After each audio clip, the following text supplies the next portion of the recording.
राष्ट्रपति भवन में पुतिन का प्रधानमंत्री मोदी और राष्ट्रपति मुर्मू ने किया शानदार स्वागत। पुतिन को दिया गया गार्ड ऑफ ऑनर, 21 तोपों की सलामी। प्रधानमंत्री मोदी ने राष्ट्रपति पुतिन को भेंट की श्रीमद् भगवद गीता। भगवद गीता कभी बैन करने वाला था रशिया, आज उसे ही पुतिन ने सराखों से लगाया।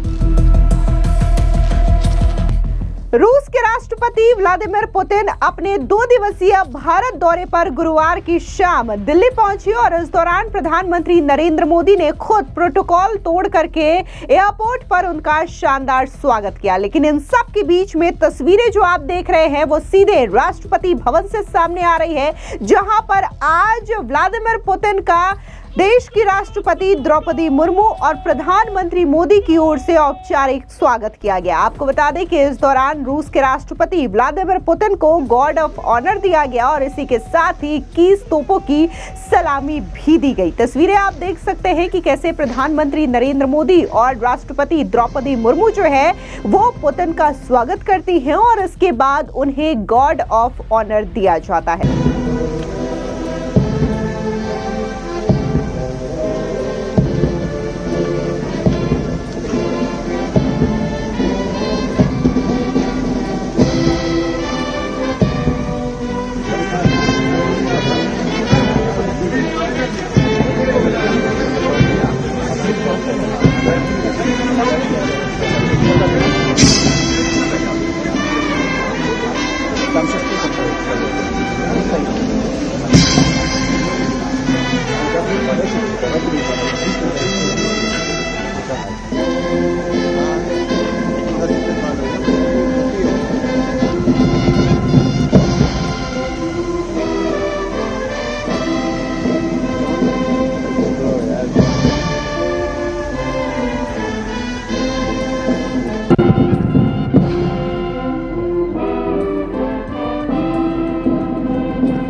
आपको बता दें कि इससे पहले प्रधानमंत्री नरेंद्र मोदी ने रूस के राष्ट्रपति व्लादिमीर पुतिन को श्रीमद् भगवद गीता भेंट की।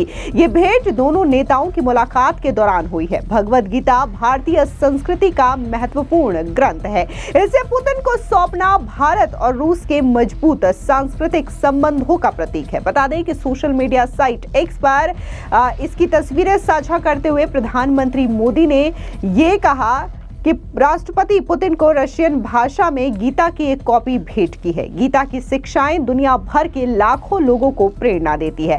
आपको बता दें कि इससे पहले रूसी राष्ट्रपति व्लादिमीर पुतिन 4 दिसंबर को 23वें भारत रूस समिट के लिए 2 दिन के भारत दौरे पर पहुंचे। इससे पहले पुतिन 2021 में भारत आए थे और उन्हें रिसीव करने के लिए खुद प्रधानमंत्री नरेंद्र मोदी प्रोटोकॉल तोड़ करके पालम एयरपोर्ट पहुंचे और इस दौरान दोनों नेताओं की गजब की केमिस्ट्री देखने को मिली। प्रधानमंत्री मोदी ने एयरपोर्ट पर रेड कार्पेट पर पुतिन को गले लगा करके वेलकम किया। इस दौरान कलाकारों ने क्लासिकल डांस से उनका स्वागत किया।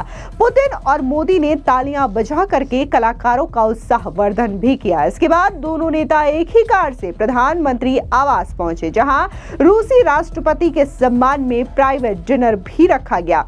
अब जिस तरीके से रूस के राष्ट्रपति व्लादिमीर पुतिन का भारत में गर्मजोशी के साथ स्वागत किया गया, तो भारत में प्रधानमंत्री मोदी की अवगानी को लेकर के क्रेमलिन की ओर से बयान जारी किया गया। रूस के राष्ट्रपति कार्यालय की ओर से कहा गया कि प्रधानमंत्री का विमान के पास जाकर रूस के राष्ट्रपति से मिलने का फैसला अप्रत्याशित था।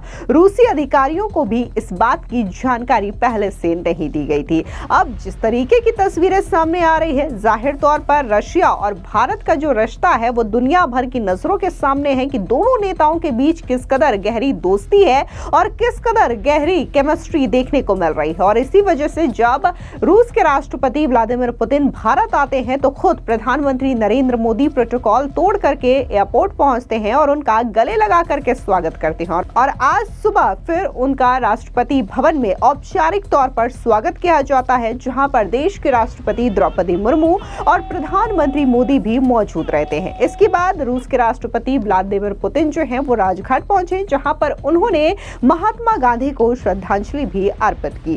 कहते हैं कि वक्त बहुत बलवान होता है और वक्त का पहिया एक न एक दिन जरूर घूमता है। भारत और रूस के संबंध भी कुछ इसी तरीके से एक वक्त का पहिया घूम रहा है। भारत रूस के संबंधों ने यह फिर साबित कर दिया है कि समय की गति बहुत विचित्र होती है और यही कारण है कि रूस कभी भगवत गीता को बैन करने वाला था, मगर आज वही हिंदुओं की पवित्र ग्रंथ गीता पुतिन के हाथों में सुशोभित हो रही है। व्लादिमीर पुतिन अभी भारत दौरे पर है। प्रधानमंत्री मोदी ने बुधवार को रूसी राष्ट्रपति पुतिन का आधिकारिक आवास पर स्वागत किया। यहाँ प्रधानमंत्री मोदी ने पुतिन को भगवत गीता भेंट की। इससे 2011 की वो पुरानी याद ताजा हो गई जब रूस की अदालत में गीता को बैन करने का मामला चल रहा था। जी हां, ये मामला 15 साल पुराना है। साल 2011 में रूसी प्रांत साइबेरिया में टोम्स्का की अदालत में गीता का मामला पहुंचा था। उस वक्त भगवत गीता को बैन करने की मांग की गई थी।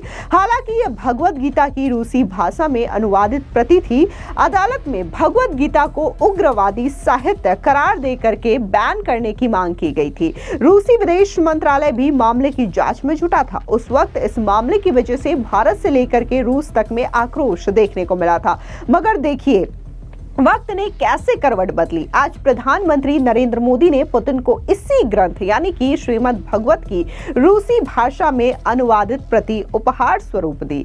अव्वल तो ये कि पुतिन ने भी इसे बड़े आदर से स्वीकार किया और अपने सराखों पर लगाया। अब ये तस्वीरें जो हैं वो सोशल मीडिया पर काफी ज्यादा शेयर की जा रही है, जहां पर प्रधानमंत्री नरेंद्र मोदी के इस पहल की लोग जबरदस्त तरीके से चर्चा कर रहे हैं कि कैसे प्रधानमंत्री मोदी जो है वो भारत की हिंदू संस्कृति को बढ़ावा दे रहे हैं। इन सब के बीच में जिस तरीके से पुतिन भारत पहुंचे हैं, उनकी ये यात्रा भारत के लिए कितनी ज्यादा महत्वपूर्ण है, इसको लेकर के क्या कुछ फॉरेन एक्सपर्ट रॉबिन सचदेवा ने कहा, सुनिए उनका ये बयान।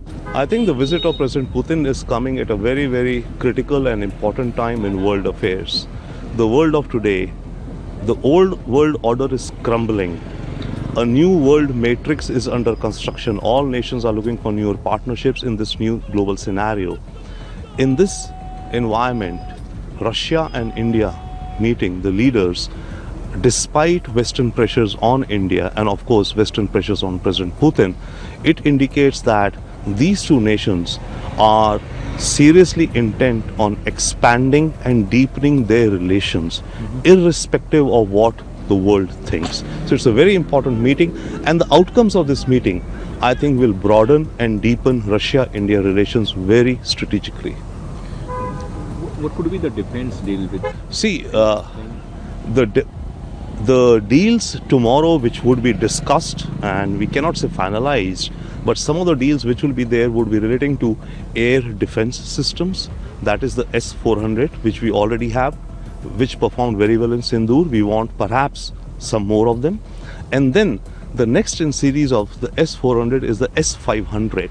On the S-500 also, I think there will be discussions. Nothing immediate maybe, but definitely discussions. Other than that, there's talk of upgrading the BrahMos, and there could be some other defense discussions which could lead there. The important thing to notice is that Russia-India relations have been top heavy, that is mainly defense and mainly nuclear and now mainly oil. The main objective of this meeting, I think, of this summit is of course to go deeper in all those three areas, but to expand the basket of Russia-India relations. That is why you see President Putin has come with 7 ministers, Minister of Agriculture, Minister of Transport, Minister of Interior. There is a need to expand the relations between the two countries on many fronts, including cultural. The wider our relations are, the more strategic it becomes. Otherwise, currently, our bilateral trade, non-oil, was only $15 billion before the Ukraine war. It's after the Ukraine war that we started buying oil, and our bilateral trade is 65 billion, which we now aim to take to 100 billion.